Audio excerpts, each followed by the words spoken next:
We've all been there. You record a video and try to share it with your team, but you receive that dreaded pop-up saying the file is too large to be sent in an email.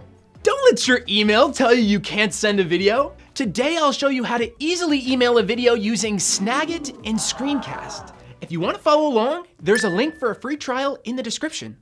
Let's get started. First, you need a video. With Snagit, you can easily record your screen and camera at the same time, so it's perfect for things like presentations or sharing feedback with your team. Once you have your video created in Snagit, you're ready to send. Click the Share Link button in the Snagit editor. And just like that, the Screencast link has been copied to your clipboard. Open your email draft and paste the link where you'd like it in the body of your email.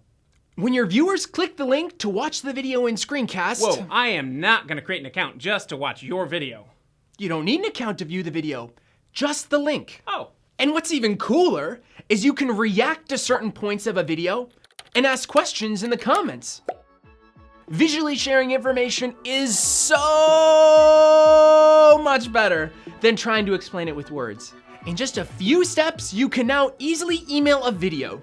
If you enjoyed this video, give it a like and subscribe to our channel for more great content. Thanks for watching.